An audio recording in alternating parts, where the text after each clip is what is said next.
Hello viewers, welcome back to my YouTube channel Young Learners. Today with the help of few questions we will understand the topic hydrated and anhydrous substances. The questions you can see on the slide are: what are hydrated substances, method which can transform hydrated substances into anhydrous substance, water containing substances are known as what, name some common hydrated salts and their uses. So let's start the video. इस slide में आप देख रहे होंगे हम बात करेंगे hydrated substances के बारे में। हाइड्रेटेड सब्सटेंसेस क्या होता है? हाइड्रेटेड सब्सटेंस या हाइड्रेटेड जो वर्ड होती है वो हाइड्रेशन से भी आप रिलेट कर सकते हैं। हाइड्रेशन मतलब जिसमें पानी का होता है ना, तो the substances which contain water molecule along with salts are called hydrated substances. Simple words में क्या लिख सकते हैं? कोई भी salt है उसके साथ जब आप पानी ऐड करते हैं तो वो हाइड्रेटेड सॉल्ट या हाइड्रेटेड सब्सटेंस में कन्वर्ट हो जाता है। तो अब सॉल्ट क्या होता है? सॉल्ट वो होता है जैसे आपकी कोई भी कंपाउंड जिसमें आपकी पॉजिटिव और नेगेटिव दोनों आयंस, चार्ज्ड आयंस प्रेजेंट होता है, उसको हम सॉल्ट कहते हैं। जैसे कि NaCl, जैसे KCl। NaCl के केस में देखेंगे तो Na जो होता है वो पॉजिटिव चार्ज कैरी करता है, Cl जो होता है वो नेगेटिव चार्ज करता है कैरी, और दोनों जब कंबाइन होता है तो वो न्यूट्रल सब्सटेंस बनाता है, सॉल्ट बनाता है, जिसे हम NaCl कहते हैं। उसी तरीके से ऐसे ही सॉल्ट KCl के एग्जांपल में भी होता है, जैसे K पॉजिटिव चार्ज कैरी करते हैं, Cl नेगेटिव चार्ज कैरी करता है। तो KCl या NaCl जो होता है जब उसको हम वाटर के साथ, वाटर मॉलिक्यूल्स के साथ ऐड करता है तो वो हमको देता है हाइड्रेटेड सब्सटेंसेस। यहाँ आप एक एग्जांपल देख पा रहे होंगे जो नीचे लिखा हुआ है Na2CO3। Na2CO3 को हम कहते हैं सोडियम बाइकार्बोनेट।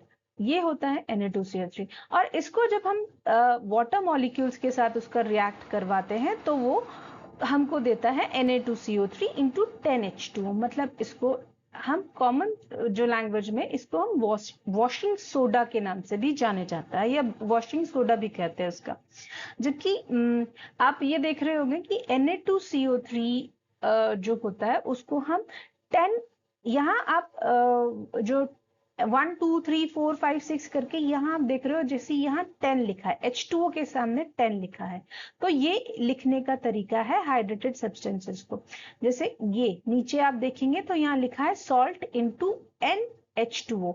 तो N जो है, N है number of water molecules present in the salt.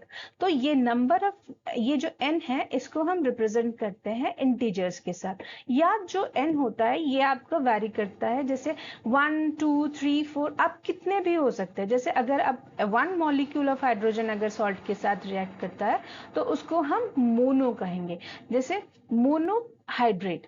Salt का नाम आगे आगे लिखा जाएगा, उसके बाद मोनोसल्फेट। उसी जैसे अगर 2 हाइड्रोजन मॉलिक्यूल्स होंगे तो उसको डाई कहेंगे, 3 होगा तो ट्राई कहेंगे, 4 होगा तो टेट्रा। इसी तरीके से हेक्सा, हेप्टा, डेका, 10 तक होता है। तो नेक्स्ट जो एग्जांपल आपको दिख रहा होगा वो है कॉपर सल्फेट इंटू 5H2O। तो 5H2O मतलब नंबर ऑफ N जो यहाँ लिखा हुआ था वो यहाँ इस केस में यहाँ 5 है, means 5 numbers, 5 molecules of H2O is adding in copper sulfate salt। तो इस कॉपर सल्फेट को हम लोग कॉमन लैंग्वेज में कहा जाता है ब्लू विट्रॉल, लेकिन इसका एक नाम होता है, वो होता है कॉपर सल्फेट पेंटाहाइड्रेट।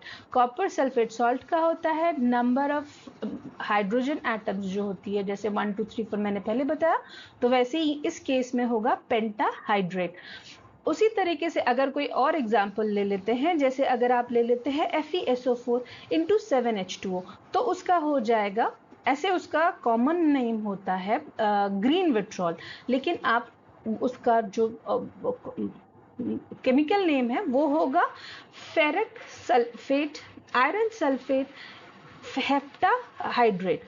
यहाँ आपने देखा होगा हेप्टा लगाया, मैंने पेंटा नहीं लगाया। Hepta means 7 molecules of H2 is added। तो इसी तरीके से उसे कहा जाता है। अब नेक्स्ट क्वेश्चन जो था हमारा वो था the method by which hydrated salts can be made anhydrous. Hydrated salts मतलब मैंने आपको बताया जो सॉल्ट जिसमें वाटर रहता है, और एनहाइड्रस सब्सटेंसेस या एनहाइड्रस मतलब जिसमें वाटर नहीं रहता है, मतलब ड्राई। तो आप किसी भी वेट सॉल्ट्स को ड्राई कैसे कर सकते हैं? ऑब्वियस सी बात है, आप उसको हीट करेंगे तो वो ड्राई हो जाएगा। आप उसको हॉट एयर में हीट करेंगे या वैक्यूम में हीट करेंगे या एवेपोरेट करेंगे तो वो आपकी एनहाइड्रस स्टेट में कन्वर्ट हो जाएगा। उसी तरीके से यहाँ जो मेथड्स है, with the help of these methods we can convert hydrated salts into anhydrous। ये क्वेश्चन कई बार एग्जाम्स में पूछा जाता है, तो आप इसको ध्यान दे दीजिएगा। इसका एग्जाम्पल भी लिखिएगा, क्योंकि हर क्वेश्चन के साथ केमिस्ट्री में एक एग्जाम्पल लिखते हैं तो मार्क्स अच्छे मिलते हैं। तो इसके एग्जाम्पल में लिख सकते हैं CuSO4 इंटू, जैसे मैंने यहाँ लिखा है CuSO4 इंटू 5H2O, जो कि ब्लू विट्रॉल में के नाम से कॉमनली यूज्ड होता है। उसको जब आप हीट करते हो तो वो टूटता है, वो कन्वर्ट होता है CuSO4 मीन्स कॉपर सल्फेट, जो एक वाइट कलर का सॉल्ट होता है उसमें, और उसमें से जो वाटर कंटेन्स है मीन्स 5H2O जो था वो अलग हो जाता है। इसी जो एग्जाम्पल है इसको यहाँ जो है आप विथ डायग्राम भी देख सकते हैं। जैसे ब्लू विट्रॉल, ये ब्लू विट्रॉल मीन्स इसका कलर ब्लू होता है, ये होता है CuSO4 इंटू 5H2O। जब इसको आप चेंज करते हो, जिसको आप ड्राई करते हो, तो ये एक वाइट कलर का पाउडर में कन्वर्ट होता है जो कि CuSO4 होता है और जो इसमें 5H2O रिलीज कर जाता है। तो ये होता है हाइड्रेटेड सब्सटेंसेस। तो अगर आपसे ऐसा क्वेश्चन भी पूछा जाता है, जनरली ये ऑब्जेक्टिव्स में पूछा जा सकता है कि if the substances or salt containing water known as what, या तो फिल इन द ब्लैंक्स में आएगा, तो उसका आंसर होगा the substances which containing water are known as hydrated substance. अब हम नेक्स्ट क्वेश्चन, फोर्थ क्वेश्चन की तरफ नेक्स्ट स्लाइड पर देखते हैं। नेक्स्ट क्वेश्चन था कि name few common hydrated salts and there uses.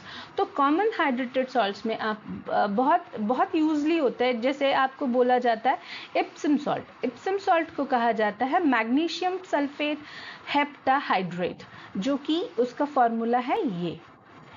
उसी तरह से ब्लू विट्रॉल मैंने आपको पहले बताया, copper sulphate pentahydrate. Gypsum, gypsum को कहा जाता है कैल्शियम, Ca है यहाँ, तो calcium sulphate into dihydrate. Washing soda Na2CO3 into 10H2O, ये उसका केमिकल फॉर्मूला है। अच्छा, इसका यूजेस भी बता देती हूँ मैं। इसका यूजेस पूछा जाता है कि 1 मार्क्स के लिए या 2 मार्क्स के लिए जनरली ये क्वेश्चंस पूछे जाते हैं कि name some common hydrated salts and write their uses.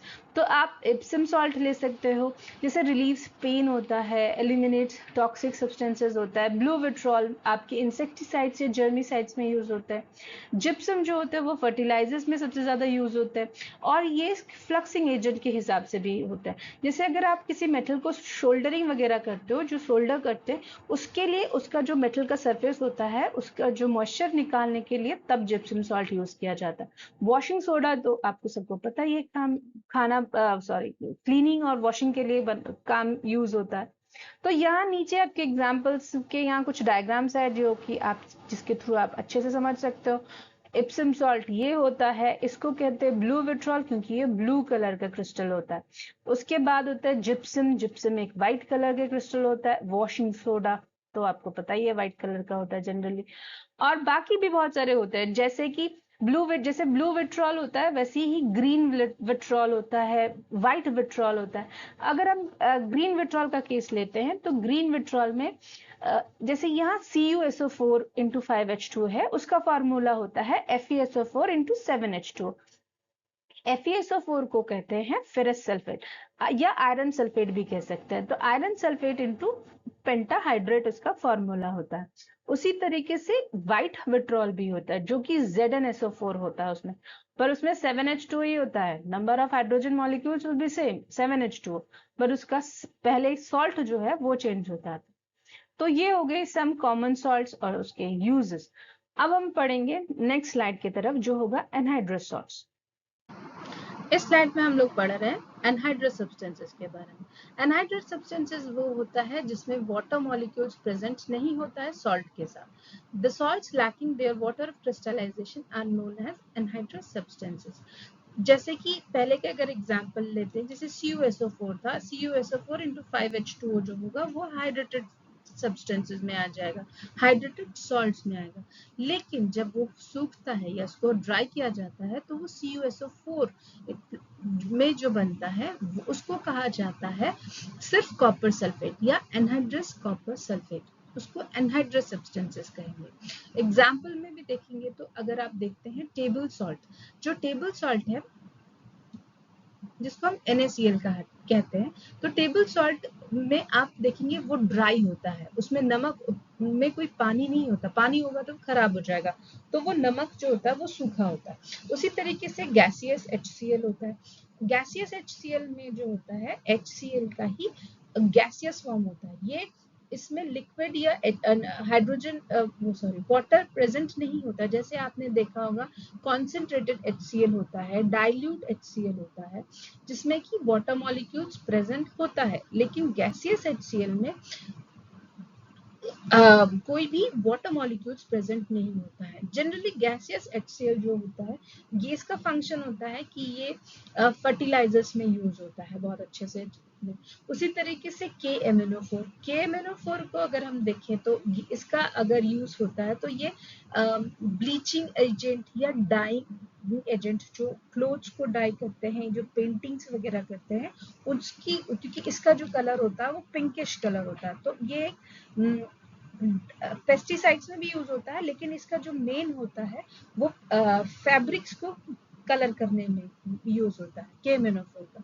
उसी तरीके से NH4Cl जो होता है वो आपका फर्टिलाइजर्स में यूज होता है, क्योंकि उसको अमोनियम क्लोराइड कहा जाता है। उसी तरीके से शुगर होता है, शुगर को तो आपको पता ही है, चाय में, दूध में, जो भी मिठास बढ़ाने के लिए शुगर यूज होता है। पर इसमें एक बहुत इंपॉर्टेंट वर्ड आता है, वो है जो नेक्स्ट क्वेश्चन भी बहुत इंपॉर्टेंट पूछा था, वो होता है what is water of crystallization. Water of crystallization क्या होती है ये समझ लीजिए, ये एक अच्छा क्वेश्चन आता है एग्जाम में इस टॉपिक से रिलेटेड। वाटर ऑफ क्रिस्टलाइजेशन वो होती है जब कोई सब्सटेंस को हम क्रिस्टलाइज बनाते हैं या क्रिस्टल के फॉर्म में लाते हैं। अब क्रिस्टलाइजेशन या क्रिस्टलाइज फॉर्म कैसे ला सकते हैं, उसकी मीनिंग क्या होती है? तो crystallization is a process in which a solid substances can be obtained from either a liquid phase or from a gaseous phase। मतलब आप जब हम किसी लिक्विड से सॉलिड की कोई सॉलिड निकालते हैं, लिक्विड मींस जब कोई सैचुरेटेड सॉल्यूशन हो जाती है उससे हम कोई सॉलिड स्टेट में या उससे सॉलिड को अलग करते हैं, तो उस प्रोसेस को कहा जाता है क्रिस्टलाइजेशन। और उस क्रिस्टलाइजेशन या क्रिस्टल बनने की जो प्रोसेस होता है उसमें आपको क्रिस्टल तो बन जाएगा, क्योंकि अगर जैसे कोई भी आप सैचुरेटेड सॉल्यूशन लेते हैं तो उसको जब आप हीट करते हो, हीट करने के बाद आपकी जो रेसिड्यू होगी वो क्रिस्टल्स बनेंगी, और जो आपकी ऊपर होगी वो पानी होगा, पानी को सेपरेट कर दो तो नीचे क्रिस्टल फॉर्म्स में आपको क्रिस्टल मिलेंगे। तो उस प्रोसेस में कभी कभी ऐसा होता है, क्योंकि वो वाटर की कांटेक्ट में रहता ही है वो सॉलिड सब्सटेंसेस, तो वो लूजली कंबाइन हो जाता है कुछ वाटर मॉलिक्यूल्स के साथ। तो वो जो क्रिस्टल होता है, जब किसी भी क्रिस्टल के अंदर जब वाटर की कुछ मॉलिक्यूल्स उसके साथ लूजली कंबाइन हो जाती है तो उस क्रिस्टल को या उस प्रोसेस क्रिस्टलाइजेशन को वाटर ऑफ क्रिस्टलाइजेशन कहा जाता है। जैसे अगर हम जो डेफिनेशन लिखा हुआ है उसको हम पढ़े तो उसमें लिखा है the fixed amount of water molecule which enters into a loose chemical combination with the substance when the substance is crystallized from its hot saturated substance is called water of crystallization। जब आप किसी भी substance को crystallise करते हैं, तब अगर उसके साथ कोई भी लूज केमिकल कॉम्बिनेशन हो जाए किसी भी वाटर मॉलिक्यूल का, तो उसको हम वाटर ऑफ क्रिस्टलाइजेशन कहते हैं। वाटर ऑफ क्रिस्टलाइजेशन एक इम्पॉर्टेंट प्रोसेस है। क्यों इम्पॉर्टेंट प्रोसेस है, ये थर्ड क्वेश्चन में आ सकता है कि why water of crystallization is important. Water of crystallization इसलिए इम्पॉर्टेंट है क्योंकि ये डिसाइड करता है किसी भी क्रिस्टल की ज्योमेट्रिक शेप और उसकी कलर। आप जानते हो कि क्रिस्टल्स जो होती है वो वैरी करती है, वो डिफरेंट कलर्स में ऑब्टेन्ड होती है, प्रेजेंट होती है, बट वो उन सब्सटेंसेस का या उन क्रिस्टल्स का अलग अलग कलर क्यों होता है, कैसे होता है? वो क्रिस्टल्स के अलग अलग कलर्स इसलिए होता है कि वो नंबर ऑफ हाइड्रोजन एटम्स जो उसके अंदर मौजूद होता है वो उसका डिफरेंट कलर्स को बनाने में एक इम्पॉर्टेंट रोल प्ले करता है। जैसे कि अगर आप ब्लू विट्रॉल के केस में देख लेंगे तो जो वेट वाला पोर्शन होगा मींस CuSO4 into 5H2O, तो इसमें जो होगा ये जो सॉल्ट है ये एक ब्लू कलर का सॉल्ट है, लेकिन जब आप इसको चेंज कर देते हो एनाइड्रस फॉर्म में तब ये सिर्फ CuSO4 बचता है, कॉपर सल्फेट बचता है जो कि एक वाइट कलर का सॉल्ट है। लेकिन अगर आप एक एग्जांपल और भी अच्छा इंटरेस्टिंग है, जैसे कोबाल्ट क्लोराइड CuCl2 का केस अगर ले लेते हैं तो CuCl2 एक डार्क पिंक कलर का सॉल्ट होता है और CuCl2 के साथ अगर आप वाटर मॉलिक्यूल्स को ऐड करते हैं वो एक पेल ब्लू कलर का सॉल्ट होता है। तो हर क्रिस्टल की जो अलग अलग कलर होता है वो उसमें प्रेजेंट वाटर मॉलिक्यूल्स की वजह से होता है, और एक होता है ज्योमेट्रिक शेप की वजह से। तो हर क्रिस्टल जो होता है या हर सॉलिड जो क्रिस्टलाइज फॉर्म में होगा उसकी एक अलग ज्योमेट्रिक शेप होगी, वो भी डिसाइड करती है या डिपेंड करती है वाटर ऑफ क्रिस्टलाइजेशन। क्योंकि जब आप क्रिस्टलाइजेशन करते हो तो आपकी जो लिक्विड स्टेट से एक सॉलिड स्टेट में जो बनता है तो वो एक हाईली स्ट्रक्चर्ड सॉलिड स्टेट बनता है जिसमें जो मॉलिक्यूल्स होते हैं, एटम्स होती है, वो 3 डायमेंशनल स्ट्रक्चर्स में अटैच हो जाती है अपने आप में, तो वो गिव फॉर्म करती है different types of geometric shape. जैसे आप उसमें देखोगे क्यूबिक होता है, रोम्बस होता है, हेक्सागोनल होता है, ये अलग अलग शेप्स की क्रिस्टल्स फॉर्म होती है। तो आज का वीडियो यहीं तक। आई होप आपको वीडियो अच्छा लगे। अगर आप कुछ सजेस्ट करना चाहते हो तो कमेंट बॉक्स में जाके सजेस्ट कीजिएगा। वीडियो को लाइक करना मत भूलिएगा, सब्सक्राइब करना बिल्कुल मत भूलिएगा, और अगले वीडियोस के लिए तैयार रहिए। हम आएंगे नेक्स्ट वीडियो के साथ। Thank you for watching, bye.